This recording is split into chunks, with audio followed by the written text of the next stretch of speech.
Welcome to 10-Minute Brackets, the show where we take the biggest debates, the most heated rivalries, and the most ridiculous arguments, and we settle them with one universal truth, a bracket.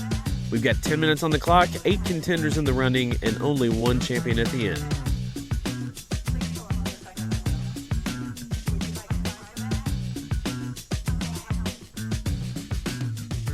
Today we are kicking off our most ambitious, most culture-defining tournament yet.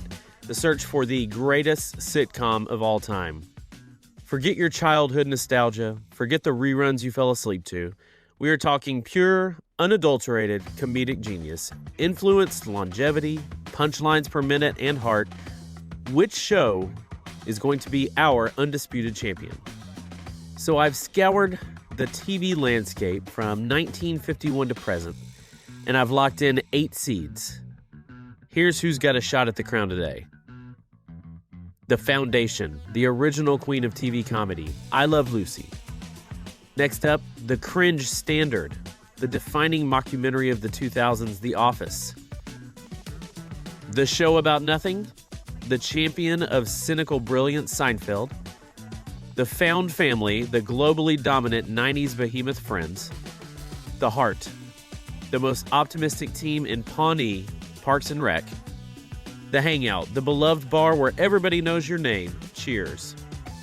The Meta Mess, the smartest, most self-aware show on television, Community.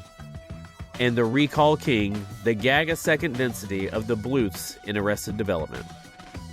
The seeds are set, the battles are drawn, and the first round is absolutely lethal. We're getting right into the fire with these matchups. Round 1. Our first round will be Seinfeld versus Community, The Office versus Parks and Recreation, I Love Lucy versus Arrested Development, and Cheers versus Friends. Remember, I've got the final call, but your opinion absolutely does matter to you. So let me know. Did I get it right? Was somebody robbed? Who was overrated? Who deserves to move on? Now, we've got no time to waste. Grab your remote, get your debate ready, and let's find out which one of these beloved shows is truly the greatest of them all. This is 10-Minute Brackets, and the clock starts now. Matchup number 1, Seinfeld, the benchmark of observational comedy. It is the gold standard. It fundamentally changed the comedic landscape. It provided a show that didn't need a heavy plot, a show about nothing. It focused solely on the microscopic absurdities of everyday life, a format that is still the blueprint for stand-up and sitcom writing today. And it introduced the power of the toxic ensemble. The show succeeded by making its 4 main characters openly selfish and terrible, creating a unique comedic environment where their antagonism and inability to learn fueled the jokes rather than slowing down for sentimental moments. They're going up against Community. Community is considered the king of meta humor. Community is the smartest show on this list. It actively experimented with and commented on the tropes of television, often dedicating entire episodes to parodying forms like sci-fi, documentary, or action movies while maintaining emotional stakes. The unrivaled joke density and rewatchability due to its rapid-fire dialogue, subtle visual gags, and continuous running jokes, Community arguably was the highest jokes per minute ratio. So we've got Seinfeld versus Community. They're both excellent shows, both redefining in their genre, but this round 1 matchup is going to Seinfeld. Matchup number 2, we have the 4-seed Cheers versus the 5-seed Friends.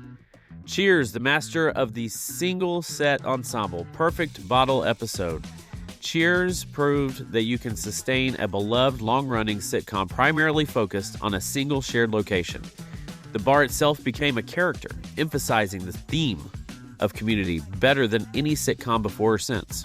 The show was groundbreaking for successfully weaving serious, high-stakes romantic arcs like Sam and Diane and character growth into a multi-camera comedy without losing its humor, setting the stage for every will they, won't they that followed.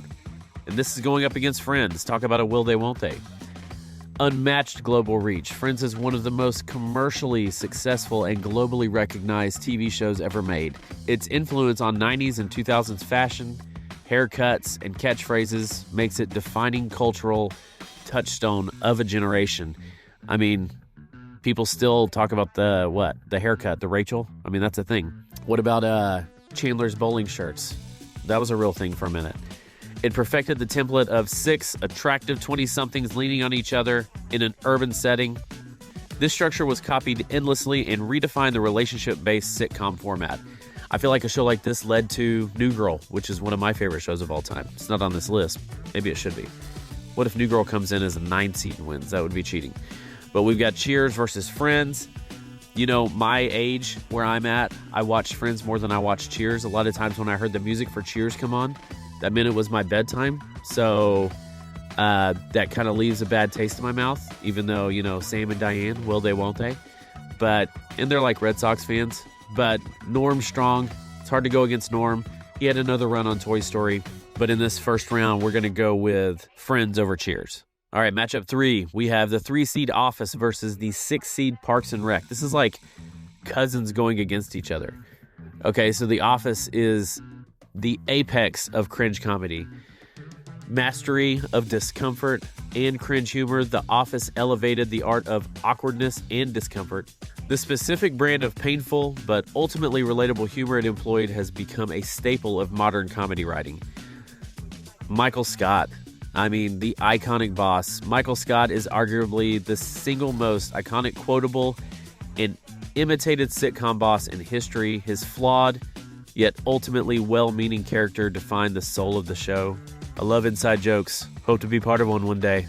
It's too good. Parks and Rec, the champion of optimism, evolving beyond cringe. Parks and Rec initially mimicked The Office's style, but quickly pivoted to embrace sincere optimism and heart.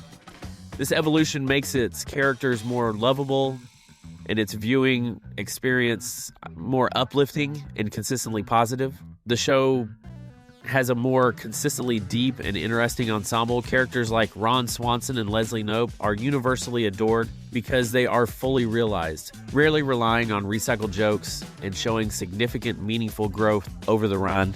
This is a tough one. I mean, The Office is one of my favorites of all time. Parks and Rec is a very good show as well. But in this first round matchup, Office will move on. All right, matchup number 4, we have the 2-seed I Love Lucy versus the 7-seed Arrested Development. 2 shows that could not be more different. I Love Lucy is the foundation of TV comedy. Lucy literally invented how we watch TV today. It pioneered the use of the 3-camera setup, filmed the show instead of broadcasting live, and utilized a live studio audience, creating the template for all multi-camera sitcoms that followed. Lucille Ball is the GOAT performer. Her commitment to physical comedy, whether stuffing chocolates or stomping grapes, is unparalleled, setting a bar for comedic actors that few have matched. Now, Arrested Development is the anti-sitcom masterpiece. It's structured like a novel, requiring close attention. Its unique use of narration, repeated visual gags, and dense plotting makes it a unique, revolutionary experience that feels more like a cinematic comedy than a sitcom.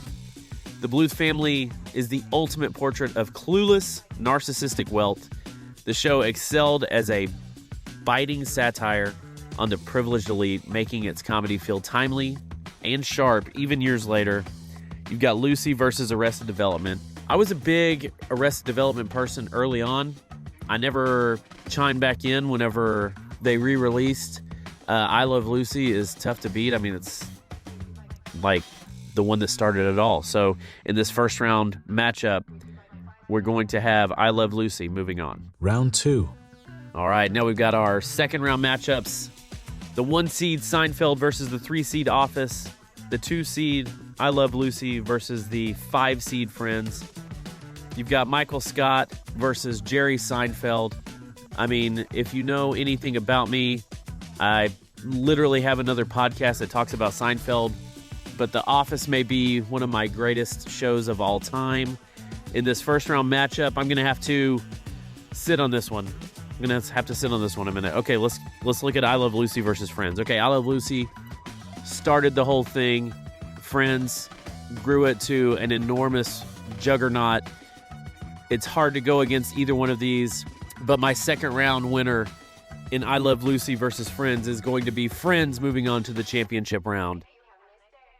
Okay, now that I've had another 3 seconds to think about Seinfeld versus Office, this is probably one of the toughest decisions that I've had to make on this podcast. So in this second round matchup, moving on to the championship match, it is going to be The Office. Championship round. And in this championship round, we're going to have The Office, Michael Scott's crew versus Friends, Chandler, Ross, Rachel. Were they on a break? I don't know. What's the deal with the monkey? Hey, isn't that the same kid in Big Daddy? And then you've got The Office with Jim and Pam. Will they, won't they? Michael Scott. But I'm going to tell you 3 words that pushed The Office over Friends. And it, folks, it is Threat Level Midnight. If you've not seen the episode around Threat Level Midnight, that is something that you will have to check out, and then you will understand why your champion today is The Office. All right, that was a tough one. Did you agree with me? Awesome. Did you disagree with me? That's cool too. I could have gone either way on a few of these. I hope you enjoyed it, and we'll see you again on 10-Minute Brackets. And remember, there can only be one champion.